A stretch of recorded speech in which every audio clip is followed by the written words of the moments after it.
الحمد لله نحمده ونستعينه ونستغفره ونعوذ بالله من شرور أنفسنا ومن سيئات أعمالنا من يهده الله فلا مضل له ومن يضلله فلا هادي له ونشهد أن لا إله إلا الله وحده لا شريك له ونشهد أن سيدنا وسندنا وحبيبنا وحبيب مولانا محمدا عبده ورسوله أما بعد فأعوذ بالله من الشيطان الرجيم بسم الله الرحمن الرحيم يا أيها الذين آمنوا اتقوا الله حق تقاته ولا تموتن إلا وأنتم مسلمون قال النبي صلى الله عليه وسلم اللهم إني أعوذ بك من عذاب النار قال النبي صلى الله عليه وسلم اللهم إني أعوذ بك من عذاب القبر اللهم إني أعوذ بك من فتنة المسيح الدجال بارك الله لنا ولكم في القرآن العظيم ونفعنا وإياكم بالآيات والذكر الحكيم প্রত্যেকে দরুদ প্রেম তেলাওয়াত করি আল্লাহুম্মা সাল্লি আলা মুহাম্মাদিন ওয়া আলা আলি মুহাম্মাদ কামা সাল্লাইতা আলা ইব্রাহিম ওয়া আলা আলি ইব্রাহিম ইন্নাকা হামিদুম মাজিদ আল্লাহুম্মা বারিক আলা মুহাম্মাদিন ওয়া আলা আলি মুহাম্মাদ কামা باركت على إبراهيم وعلى آل إبراهيم إنك حميد مجيد সম্মানিত মুসল্লিয়ানে কেরাম পবিত্র জুমার দিন ইয়াউমুল জুমা মহান আল্লাহ রাব্বুল আলামিনের তরফ থেকে এই পবিত্র জুমার দিন মুসলমান জাতির জন্য মুসলিম উম্মার জন্য বিশেষ একটি নিয়ামত এবং বিশেষ একটি ইমানদারের ইমানের আমলের সব নেকি অর্জনের জন্য বোনাস একটি দিন দেওয়া হয়েছে। অল্প সময়ে প্রচুর পরিমাণে নেকি সবের মালিক হওয়ার জন্য একটা সুবর্ণ সুযোগ হলো মুসলমানের সন্তানের জন্য পবিত্র জুমার দিন। এই পবিত্র জুমার দিনের নফল বন্দিগি সব অন্যান্য দিনের তুলনায় আল্লাহ তাআলার কাছে খুব বেশি। ঠিক তেমনিভাবে এই জুমার দিনের ফরজ বন্দিগিগুলাও অন্যান্য দিনের তুলনায় আল্লাহ তাআলার কাছে সম্মান আর মর্যাদার নেকির তুলনায় অনেক বেশি অনেক বেশি। যাই হোক, মহান আল্লাহ তাআলা আমাদেরকে আপনাদেরকে যাদেরকে আল্লাহ তাআলা পছন্দ করেছেন তাদেরকে আল্লাহ তাআলার পবিত্র জুমার দিনে আল্লাহ তাআলার পবিত্র স্থান মসজিদে আসার বসার তৌফিক যে আল্লাহ আপনাকে আমাকে দান করলেন, সেই মহান রব্বুল আলামিনকে খুশি করার জন্য অন্তরের অন্তঃস্থল থেকে কালিমাতু শুকর আদায় করি, বলি আলহামদুলিল্লাহ। সম্মানিত মুসল্লিয়ানে কেরাম, পবিত্র মহাগ্রন্থ আল কোরআনুল কারীমের সুপ্রসিদ্ধ পরিচিত একটি আয়াত আমি আপনাদের সামনে তেলাওয়াত করেছি। এই আয়াতটা এতই পরিচিত, যারা দৈনিক প্রত্যেক সপ্তাহে পবিত্র জুমার দিনে জুমার নামাজ পড়তে যারা আসেন রেগুলার, এক শ্রেণীর মুসল্লিরা তো রেগুলার 5 ওয়াক্ত নামাজ পড়েন, এরা তো অবশ্যই জুমার নামাজ পড়তেছেন। এছাড়াও এক শ্রেণীর মুসলমান আছে সপ্তাহে আসতে পারে না, শুক্রবারে উনি মিস করে না, শুক্রবারে আসে।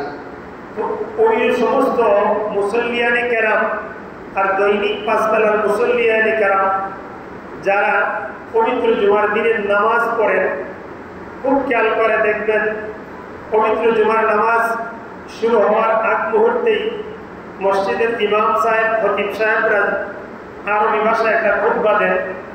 একবার দাঁড়ায় কিছু সময় আরবিতে বক্তব্য দিচ্ছেন, কিছুক্ষণ পরে আবার বসে গেলেন, কয়েক সেকেন্ড পরে আবার দাঁড়াইলেন। ওই যে কয়েক সেকেন্ড বসে গিয়ে আবার দাঁড়াইয়া যে আবার আরবি ভাষায় একটা খুতবা দেওয়া হয়, ওই খুতবার ভিতরে প্রত্যেকটা মসজিদের ইমাম এবং খতিব সাহেবরা আমার এই সুপরিচিত আয়াতটা তেলাওয়াত করে থাকেন। ওই আয়াতটাই আমি আপনাদের সামনে তুলে ধরার চেষ্টা করেছি।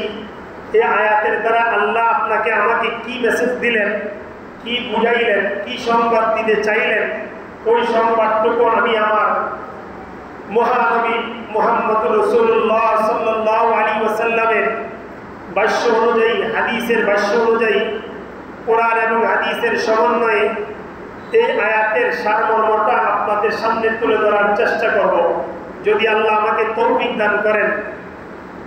এই আলোচ্য বিষয়টার শিরোনামটা হলো, আল্লাহ পবিত্র কোরআনে আয়াতে আল্লাহ নিজেই বলেন, ক্বালা সুবহানাহু ওয়া তাআলা ইয়া আইয়ুহাল্লাযীনা আমানুত্তাকুল্লাহা হাক্কা তুকাতিহি ওয়া লা তামুতুন্না ইল্লা ওয়া আনতুম মুসলিমুন। এই আয়াতখানা আপনাদের সামনে তেলাওয়াত করেছি। আগে আয়াতের অনুবাদটা শুনেন, অর্থ কি, আল্লাহ কি বললেন। আল্লাহ দুনিয়ার মানুষদেরকে, ঈমানদারকে বললেন, ইয়া আইয়ুহাল্লাযীনা আমানুত্তাকুল্লাহ, হে দুনিয়ার ঈমানদারেরা যারা তোমরা আমি আল্লাহকে বিশ্বাস করো, আমি আল্লাহ একজন, কুল হুয়াল্লাহু আহাদ, আমি আল্লাহ যে একজন আহাদ নামে আছি, এই কথাটা যারা বিশ্বাস করো, আল্লাহুস সামাদ, আমি যে একজন সামাদ, এই কথাটা যাদের ঈমানে আছে, অন্তরে আছে, তাদেরকে বলতেছি। কুল হুয়াল্লাহু আহাদের বিশ্বাস, আল্লাহুস সামাদের বিশ্বাস, লাম ইয়ালিদ ওয়া লাম ইউলাদ, আমার মধ্যে লাম ইয়ালিদ ওয়া লাম ইউলাদের বিশ্বাস, অর্থাৎ আমাকে কেউ জন্ম দেয় নাই, বরং আমি মানুষকে জন্ম দিয়েছি, এই কথার বিশ্বাস যাদের আছে, আমি ওই সমস্ত ঈমানদারদেরকে বলতেছি, তোমরা ইয়া আইয়ুহাল্লাযীনা আমানুত্তাকুল্লাহ, তোমাদেরকেই বলি তোমরা আমি আল্লাহকে একটু ভয় করো। কেমন ভয় করবা? আল্লাহ বলেন হাক্কা তুকাতিহি, বান্দা তুমি যেহেতু আমাকে ভয় করতেই হবে, তাহলে ভয় করার মতোই তুমি আমাকে ভয় করো, যেই ভয়টাকে আসলেই সত্যিকার অর্থে ভয় বলা হয়, যে না সত্যি সে আল্লাহকেই ভয় করে, তার কার্যকলাপে, তার আমলে, তার ব্যবহারে, তার চরিত্রে বোঝা যায় সে রব ছাড়া কাউকে ভয় করে না। তো আল্লাহ বলতে চাইলেন তোমরা যেহেতু আমি আল্লাহকেই ভয় করতে হবে, তাহলে হাক্কা তুকাতিহি, ভয় করার মতোই ভয় করো, ভয় করার মতোই ভয় করো, হাক্কা তুকাতিহি ইল্লা ওয়া আনতুম মুসলিমুন। আল্লাহ বলেন পরবর্তী অংশে আমি তোমাদেরকে একটা মেসেজ দেওয়া যায়, তোমরা যেহেতু দুনিয়াতে চলে আসছো, তোমাদেরকে আমি যেহেতু সৃষ্টি করেছি, জন্ম তোমাদেরকে দুনিয়াতে দিয়েই ফেলেছি, তাহলে তোমরা একটা কথা স্মরণ রাখবে, তোমরা মুসলমান না হইয়া আমার কবরে আসবা না। তাহলে আল্লাহ আমাকে কি মেসেজ দিলেন? তোমরা যদি আমাকে ভয় করতেই হয় তাহলে ভয় করার মতো করো, আর তোমরা যেহেতু দুনিয়াতে চলেই আসছো, তাহলে আমার কবরে আসার আগে কবরে মুসলমান না হইয়া কবরে আসার চেষ্টা করিও না। তাহলে আল্লাহ বললেন কবরে যেহেতু সকলকেই যেতে হবে, তাহলে কবরে যেতে হলে কিসের সার্টিফিকেট নিয়ে যেতে হবে? মুসলমানিত্বের সার্টিফিকেট নিয়ে যেতে হবে। কিসের সার্টিফিকেট ভাই? মুসলমানিত্বের সার্টিফিকেট। মুসলমান হইয়া কবরে যাও। এবার আসেন, এই আয়াতটা বোঝানোর জন্য আপনাদেরকে সংক্ষিপ্তভাবে আমি মহান আল্লাহ রাব্বুল আলামিনের তরফ থেকে অসংখ্য গণিত নবী পয়গম্বর পৃথিবীতে আসছিলেন, এমন একজন নবীর ঘটনা আপনাদের সামনে তুলে ধরব, যেই ঘটনার দ্বারা আপনারা বুঝতে পারবেন আল্লাহ পবিত্র কোরআনের এই আয়াতের দ্বারা আমাদেরকে কি মেসেজ দিলেন, তার সারমর্মটা আমরা সহজে বুঝতে পারব। ইয়া আইয়ুহাল্লাযীনা আমানুত্তাকুল্লাহা হাক্কা তুকাতিহি ওয়া লা তামুতুন্না ইল্লা ওয়া আনতুম মুসলিমুন। আল্লাহ বলেন তোমরা আমি ঈমানদাররা, আমার ঈমানদারেরা, তোমরা আমি আল্লাহকে ভয় করো, ভয় করার মতোই করো, এবং মুসলমান না হইয়া কবরে আসিও না। এই কথাটা বোঝার জন্য আপনাদের সামনে একটা পয়গম্বরের ঘটনা তুলে ধরব। এই ঘটনাটা বোঝার চেষ্টা করবেন, আমলের নিয়তে শুনবেন। ঘটনাটা কি? মসজিদ থেকে বের হওয়ার পরেও যদি কেউ জিজ্ঞাসা করে তোমাদের মসজিদের ইমাম আজকে কি বিষয়ে বয়ান করলো, ঘটনাটা একটু বিস্তারিত বলেন, যেন আপনি হুবহু বলতে পারেন এমন একটা মন চিন্তা চেতনা নিয়ে শুনবেন। গান খুব মনোযোগ দিয়ে শুনতে পারেন। যদি বলা হয় গানটা কিসের গান, কোন শিল্পীর গান, কি সুর দিয়ে গাইল, তো আপনি বলার আগেই তো শুরু করে দিবেন যে অমুক শিল্পী অমুক কণ্ঠে অমুক ভাবে অমুক বেদনা সুরের কণ্ঠে গান গাইছিল, গানটা একটু একা একা বলি। এইটা তো দেখছি খুব মনোযোগ দিয়ে শুনেন, কলিজায় গেঁথে ফেলেন। তো মহান আল্লাহ রাব্বুল আলামিনের হাদিস, কোরআনের আয়াত, যেটা শুনলে বুঝলে দুনিয়াতেও ফায়দা, আখিরাতেও ফায়দা, কবরের জিন্দেগির জন্য ফায়দা। এজন্য ঘটনাটা যাদের দিমাগ আছে, আল্লাহ একটু জেহেন শক্তি দিয়েছেন, মন দিয়ে শুনবেন। এমন তো হইতে পারে আমি আপনাকে আগামী শুক্রবারের আগে একদিন রাস্তায় পাইয়া জিজ্ঞাসা করলাম, বলেন তো দেখি কোন নবীর ঘটনা আমি শুক্রবারে বলছিলাম, কিসের ঘটনা বলছিলাম? যদি বলতেই না পারেন তাহলে এমন দিমাগ, গোবর মার্কা দিমাগ আর মগজ দিয়ে কেন মসজিদে বসছেন? এটা তো পাগলের দিমাগ, এটা তো পাগলের মস্তিষ্ক। পাগলদের স্থান তো মসজিদে না, পাগলদের স্থান তো মসজিদে এসে কোরআনের বয়ান শোনা নয়। একজন সুস্থ মস্তিষ্কের মানুষের উপরে কোরআনের বয়ান শোনা এবং তার উপরে নামাজ ফরজ করা হয়েছে, তার উপরে রুকু আসছে, তার উপরে কোরআনের বয়ান শোনার জন্য বলা হয়েছে। পাগলের নামাজ নাই, পাগলের কোরআনের বয়ান শুনতে হয় না, পাগল মরার পরে সে জান্নাতে চলে যাবে। আপনি সুস্থ মস্তিষ্কের মানুষকে কোরআনের বয়ান শুনতে হবে, বুঝতে হবে, আমল করতে হবে, কবরের সামনে নিয়ে কবরে যেতে হবে। আপনি যদি বলেন আমি মন দিয়ে শুনতে পারি নাই, বুঝতে পারি নাই, এজন্য আল্লাহ আমল করতে পারি নাই, এমন অজুহাত দিয়ে আল্লাহর দরবার থেকে বাঁচার জন্য চেষ্টা করলে এই চেষ্টাটা বোকামি ছাড়া আর কিছুই হবে না। আসেন আল্লাহ আয়াতে কি বললেন এই কথাটা বোঝানোর জন্য পবিত্র হাদিস মুবারকে, পবিত্র কোরআনুল কারীমে আল্লাহ তাআলা একটি ঘটনা উল্লেখ করলেন। এই ঘটনা হলো ওনার একজন নবী পয়গম্বর হযরত ইদ্রিস আলাইহিস সালাতু ওয়াস সালাম। সচরাচর বিভিন্ন পয়গম্বরের বয়ান শুনেন, কিন্তু ইদ্রিস পয়গম্বরের ঘটনাটা সচরাচর আমরা খুব কম বলে থাকি। যেহেতু আয়াত কানার সাথে পয়গম্বর ইদ্রিসের ঘটনার একটা সংশ্লিষ্টতা আছে, এই জন্য বলতে চাইতেছি। আসেন, ইদ্রিস আলাইহিস সালাতু ওয়াস সালাম আল্লাহর একজন পয়গম্বর। এই ইদ্রিস নবীর মনের একটা তামান্না ছিল, উনি মৃত্যুবরণ করতে চান, শখের মরণ। বলেন শখ আছে না মানুষের? বিভিন্ন সময় বিভিন্ন শখ জাগে যে হুজুর আপনার কি শখ? তো আমাকে কেউ যদি জিজ্ঞাসা করে হুজুর এই দুনিয়ার জীবনে বর্তমানে আপনার কি শখ, তখন আমি প্রশ্নের জবাবে আমি আমার ভিতরে যে শখটা আছে ওই শখটা বলবো যে ভাই আমার পৃথিবীতে আসার পিছনে আমার বর্তমানে একটা শখ হলো আমি যেন মরণের আগে আমি আমার আল্লাহর ঘর কাবা ঘর দেখে মরতে পারি, রওজা মুবারক জিয়ারত করতে পারি। এটা আমার দিলের শেষ তামান্না। সত্যি এটাই আমার দিলের শেষ তামান্না। আল্লাহ যদি হায়াত দেয় আল্লাহর ঘর কাবা ঘর রওজা মুবারক জিয়ারত করেই যেন আমার মরণ হয়, এই আশার তামান্না নিয়ে আমি বসবাস করতেছি। ঠিক তেমনি ভাবে প্রত্যেকটা মানুষের জীবনে, ইমানদারের জীবনে, নেককার মানুষের জীবনে একটা শখ থেকে থাকে। তো ইদ্রিস আলাইহিস সালামের একটা শখ ছিল আল্লাহর কাছে, উনি শখের মরণ মরতে চান, শখের মৃত্যু মরণ করতে চান, যে আমার মরণটা যেন আমার চাহিদা মতো হয়, আমার শখের মরণ হয়। এই শখের মরণটার দৃশ্যটা কেমন? এই দৃশ্যের নমুনা হলো হযরতে ইদ্রিস আলাইহিস সালামের দরবারে আল্লাহর একজন দামি ফেরেশতা, তিনি হলেন হযরতে আজরাইল আলাইহিস সালাম। এই আজরাইল আলাইহিস সালাম আল্লাহ রাব্বুল আলামিনের একটা হুকুম পালন করার জন্য ওনাকে সৃষ্টি করা হয়েছে। তো আমরা সকলেই জানি আজরাইল ফেরেশতার কাজ কি? মানুষের জান কবজ করে নেওয়া। মিকাইল ফেরেশতার কাজ কি? এটাও আমরা জানি। প্রত্যেকটা ফেরেশতাকে আলাদা আলাদা কাজ দিয়া সৃষ্টি করেছেন। একজন ফেরেশতা আরেকজন ফেরেশতার কাজ নিয়ে টানাটানি করবে না। আজরাইলের কাজ নিয়ে মিকাইল আসবে না, মিকাইলের কাজ নিয়ে ইসরাফিল ফেরেশতা আসবে না। অর্থাৎ প্রত্যেককে নিজ নিজ দায়িত্ব দিয়েই করানো হয়েছে।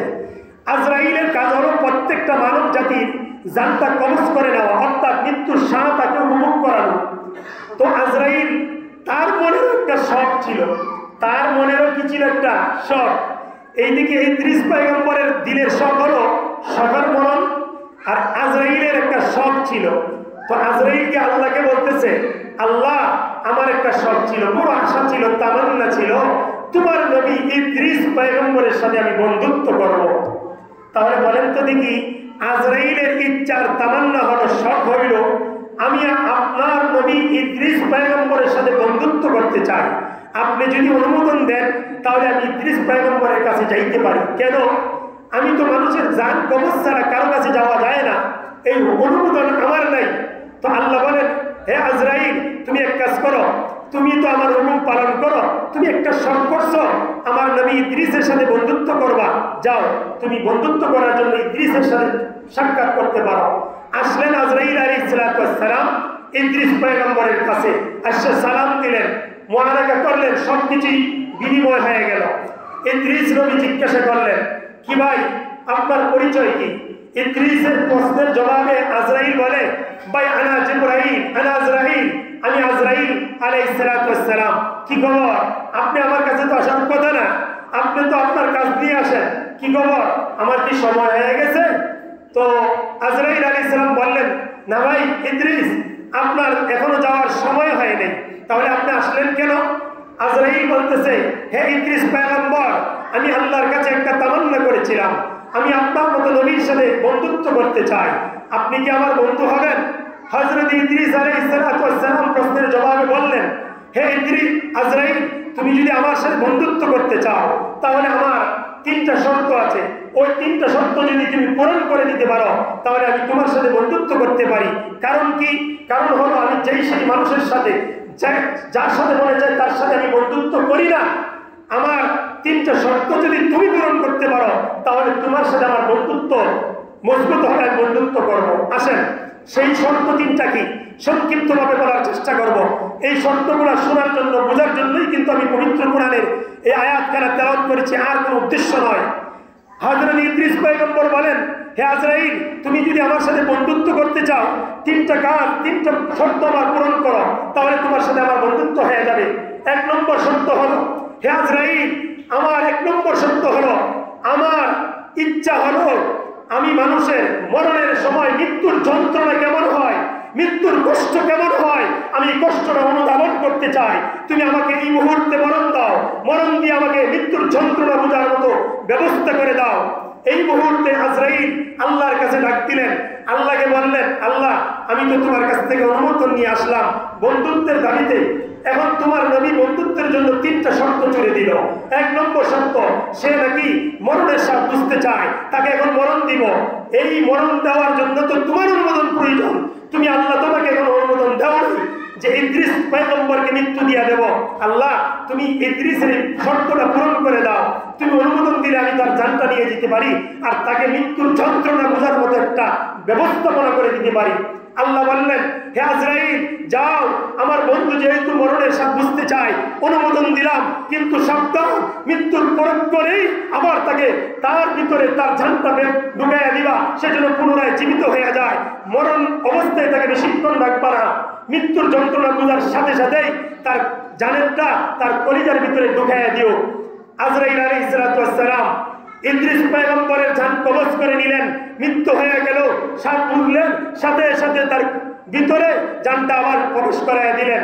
এখন আজরাইল বলেন, ভাই আপনি তো বললেন, হে ইদ্রিস, আপনি তো মৃত্যুর যন্ত্রণা বোঝার জন্য আমার কাছে মরণ কামনা করেছিলেন, আমি মরণ দিলাম, কি বলেন, আপনি কি মৃত্যুর স্বাদ উপভোগ করতে পারছেন? ইদ্রিস পয়গম্বর বলেন, হ্যাঁ, মরণের স্বাদ আমি উপভোগ করতে পেরেছি। কেমন মরণ, এই কথাটা পরের দিকে বলতেছি। হ্যাঁ, তাহলে তখন আপনি আমার সাথে বন্ধুত্ব করতে পারেন। ইদ্রিস পয়গম্বর বলেন, হে আজরাইল, তোমাকে আগেই বলেছি আমার শর্ত হলো 3টা, তুমি পূরণ করেছো মাত্র 1টা, আরো 2টা বাকি রয়েছে। এখন 2 নম্বর শর্ত হলো, ইদ্রিস পয়গম্বর বলেন, আজরাইল, 2 নম্বর শর্ত হলো আমি জাহান্নামের আযাব দেখতে চাই, স্বচক্ষে দেখতে চাই জাহান্নামে কেমন আযাব হয়। এইটা দেখার পরে না 2য় শর্ত পুরা হবে। আবার আজরাইল আল্লাহকে ডাক দিলেন, আল্লাহ, তোমার পয়গম্বর বন্ধুত্বের জন্য 2য় শর্ত চলে দিল। সেই শর্ত হলো তোমার নবী নাকি এখন জাহান্নামের আযাব দেখতে চায়, আমি কি জাহান্নামের আযাব দেখাইতে পারি? তুমি অনুমোদন দিলে আমি ওইটাও ব্যবস্থা করে দেব। আল্লাহ বলেন, আজরাইল, যাও, আমার পয়গম্বরকে জাহান্নামে ঢুকাও, ঢুকাইয়া সাবধান, বেশি সময় রাখবা না, আবার পুনরায় দুনিয়াতে পাঠাইয়া দিবা, আমার নবী যেন বেশি কষ্ট না করতে হয়। ইদ্রিস আলাইহিস সালামকে আজরাইল কি করলেন? জাহান্নামে ঢুকাইলেন। ঢুকাইয়া পরক্ষণের ভিতরেই আল্লাহ রাব্বুল আলামিনের হুকুমে আজরাইল ইদ্রিসকে জাহান্নাম থেকে বের করে দিলেন। বের করে বলতেছেন, ও ইদ্রিস, এবার তো 2য় শর্ত পূরণ হয়ে গেছে, এবার তোমার সাথে বন্ধুত্ব করা যায়। আর ইদ্রিস বলেন, না ভাই, 3 নম্বর শর্ত হয়েছে, 3 নম্বর শর্ত পুরা হলেই বন্ধুত্ব হবে। আসেন, 3 নম্বর শর্তটা কি? ইদ্রিস আলাইহিস সালাম বলেন, আজরাইল, 3 নম্বর শর্ত হলো আমি এখন জান্নাতের সুখ শান্তি দেখতে চাই। কেমন জান্নাত তৈরি করা হয়েছে, ওই জান্নাতে একবার প্রবেশ করতে চাই। আল্লাহকে আবার আজরাইল ডাক দিলেন, ও আল্লাহ, তোমার নবী 3 নম্বর শর্ত পুরা না হলে তো আমার বন্ধুত্বই হবে না। তুমি তো 3 নম্বর শর্তটা পুরা করার অনুমোদন দিতে হয়। আল্লাহ বলেন, যাও, 3 নম্বর শর্তটাও পুরা করার অনুমোদন দিলাম। সাবধান, আমার নবী এই জান্নাতে যাওয়ার পরে সাথে সাথে আবার বের করে নিয়ে আসবা, বেশিক্ষণ থাকার সুযোগ দিও না। এখানে গেলে মানুষ আসতে চায় না। যাই হোক, আল্লাহ রাব্বুল আলামিনের হুকুমে আজরাইল আলাইহিস সালাতু ওয়াস সালাম ইদ্রিস পয়গম্বরকে জান্নাতে ঢুকাইলেন। ঢুকানোর পরে ব্যতিক্রম ঘটনা ঘটে গেল।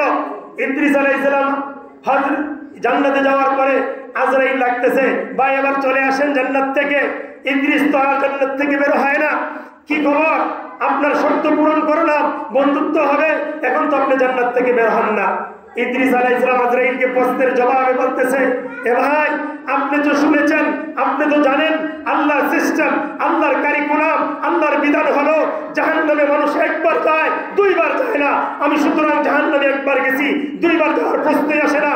মানুষ মরণ হয় একবার, আল্লাহর বিধান অনুযায়ী মৃত্যুবরণ হয় মানুষের একবার। আমার মরণ হয়েছে একবার, দ্বিতীয়বার তো মরণ হতে পারে না। আল্লাহর বিধান হলো মানুষ জান্নাতে যাবে একবার, চিরকালের জন্য আর কোনোদিন বের হবে না। সুতরাং আমি ইদ্রিস জান্নাতে যখন আসছি, আল্লাহর বিধান অনুযায়ী আর কোনোদিন জান্নাত থেকে বের হতে চাই না। কি বুঝেন? কেমন প্রশ্ন করলো, কেমন শর্ত ছুড়ে দিল। এমন শর্তের কবলে পড়ে কি হয়ে গেল? আজরাইল আলাইহিস সালাম হতভম্ব হয়ে গেলেন। এই জন্যই আজরাইল আলাইহিস সালাম বলেন, হে পয়গম্বর ইদ্রিস, তোমার এই আকলমন্দের কারণে, তোমার এই বুদ্ধিমত্তার কারণে আমি আজরাইলের তামান্না হলো তোমার মতো একজন পয়গম্বরের সাথে আমি বন্ধুত্ব করব। তোমার এত আকল, তোমার এত বুদ্ধি, তুমি জান্নাতে আমাকে কিভাবে চলার কৌশল দিয়া জান্নাতে বলা। এখন তো তুমি জান্নাত থেকে আর বের হতে চাও না। এখন বলেন তো দেখি, মানুষ কি জান্নাতে 2 বার যাবে না 1 বার যাবে? 1 বার। মানুষ মৃত্যুবরণ করবে 1 বার না 2 বার? 1 বার। 1 বার যদি মানুষকে জাহান্নামের আযাবের শাস্তি ভোগ করার জন্য গুনাহগারকে জাহান্নামে 1 বার ঢুকানো হয়, আযাব দেওয়ার পরে আবার বের করা হবে, পুনরায় আর কোনোদিন ওই মানুষটাকে দ্বিতীয়বার জাহান্নামে দেওয়া হবে না। সুতরাং আল্লাহ বলেন, ইয়া আইয়ুহাল্লাযীনা আমানুত্তাকুল্লাহ হাক্কা তুকাতিহি ওয়া লা তামুতুন্না ইল্লা ওয়া আনতুম মুসলিমুন। ঈমানদার, ভয় যদি তো আমাকেই করতে হয়, ভয় করার মতো করো, আর মুসলমান না হইয়া মৃত্যুবরণ করো না। এই আয়াতখানা থেকে, এই ঘটনা থেকে এতটুকুই বুঝাইতে চাইলেন আল্লাহ তাআলা, ও মুসলমানের সন্তান, তোমরা মুসলমানের মৃত্যুবরণ করো, এমন হালতে মরো যে হালতটা যেন ইবাদতের হালতে হয়। তোমার মরণ যেন রুকুতে হয়ে যায়, তোমার মরণ যেন সেজদায় হয়ে যায়, তোমার মরণ যেন মসজিদের বারান্দায় হয়ে যায়। তাহলে তোমার মরণটা হবে ইবাদতের হালতে মরণ। 1 বার মরবা, আর এই ইবাদতের হালতে মরলে তুমি যে শুরুতেই জান্নাতে ঢুকবা, আর কশ্চিনকালেও তোমাকে জান্নাত থেকে বের করা হবে না। বলেন তো দেখি, জাহান্নামের আযাব ভোগ করার পরে জান্নাতে যাওয়ার মধ্যে মজা বেশি না সরাসরি জান্নাতে যাওয়া মজা বেশি? সরাসরি জান্নাতে যাওয়া মজা বেশি। এই জন্য লম্বা চড়া করলাম না। এই আয়াতখান থেকে আল্লাহ তাআলা এটা বলেন, তোমরা তোমাদের জীবনের প্রতিটা ক্ষেত্রে আল্লাহকে ভয় করে চলো। তুমি ব্যবসা করো, রুজি রোজগার করো, মানুষের সাথে আচার ব্যবহার করতেছো, মানুষের সাথে লেনদেন করতেছো, ওই ক্ষেত্রেও একটু আল্লাহকে ভয় করার দরকার। আমার আচরণে ওই ভাইটা কষ্ট পাচ্ছে কি পাচ্ছে না, ওই ভাই যদি কষ্ট পায় অন্যায়ভাবে, আমার অন্যায় আচরণের কারণে আল্লাহ তোমার প্রতি কষ্ট পাবেন। আর আল্লাহ যদি নারাজ হয়ে যায়, আমার মরণ রাস্তাঘাটে গুনার হালতে হয়ে যাবে। এই জন্য আল্লাহর কাছে সবসময় তামান্না করবেন, আল্লাহুম্মা ইন্নী আউযু বিকা মিন আযাবিল কবর, আল্লাহুম্মা ইন্নী আউযু বিকা মিন আযাবিল জাহান্নাম। আল্লাহ কবরের আযাব থেকে আমাকে মুক্তি দিয়া দাও, আল্লাহ জাহান্নামের আযাব থেকে আমাকে মুক্তি দিয়া দাও। আর কোনো মানুষ যদি কবরের আযাব থেকে, জাহান্নাম থেকে বাঁচতে চায়, অবশ্যই তাকে সর্বহালতে ইবাদতের উপরে চলতে হবে। আমার মরণ যে কোনো মুহূর্তে আসতে পারে, যে কোনো মুহূর্তে, রাত্রে হইতে পারে, দিনও হইতে পারে। এই জন্য আল্লাহর কাছে আমি তামান্না করি, সকলেই তামান্না করি, আশাবাদী। আল্লাহর কাছে ইচ্ছা করলে পাওয়া যায়, তামান্না করতে হয়। ইদ্রিস পয়গম্বর আল্লাহর কাছে তামান্না করছিল, আশা পুরো হয়ে গেছিল। আজরাইল তামান্না করছিল ইদ্রিসের সাথে বন্ধুত্ব হবে, পুরো হয়ে গেছিল। তো মুসলমানের সন্তানের তামান্না করার দরকার যে আল্লাহ যেন আমাদের মরণটা মসজিদে দেয়, রুকুতে দেয়, সেজদায় দেয়, নাকি বলে দোকানে বাজারে গানের মজলিসে মরণ হইলে কি ভালো হবে? মানুষ খুব বলবে যে ভাই অমুকের বাবা গান শুনতে গিয়া এখানে গরমে ঠেলায় মারা গেছে, খুব শুনতে ভালো লাগছে, এটা জানাজার সামনে বলা যাবে? আর যদি বলি আপনার বাবা বিশ্ব ইস্তেমার মাটি দিয়া ওখানে মারা গেছে, এটা কি আমি বলতে পারবো না? হাজার হাজার কোটি কোটি মানুষের সামনে দাঁড়ায় যদি বলি আমার বাবা হজ করতে গিয়ে কাবা করে গিয়া ওখানে মারা গেছে, বলেন তো দেখি এটার মধ্যে যে শান্তি। আর যদি বলি না ভাই আমার বাবা সার্ফিনের মেলায় গিয়া মারা গেছে, কোনটা ভালো লাগবে শুনতে? কোনটা ভালো লাগবে? কাবা ঘরের সামনে মারা গেছে ওইটা, না সার্ফিনের মেলায় মারা গেছে? আল্লাহ তাআলার কাছে আমরা উত্তম মরণ, পবিত্র মরণ, ইবাদতের হালতে যেন আমাদেরকে আল্লাহ মরণ দান করে, সেই তৌফিক আল্লাহ আমাদের সকলকে দান করুন। ও আখিরি দাওয়ানা আলহামদুলিল্লাহি রাব্বিল আলামিন। যারা সুন্নাত পড়ছে না সুন্নাত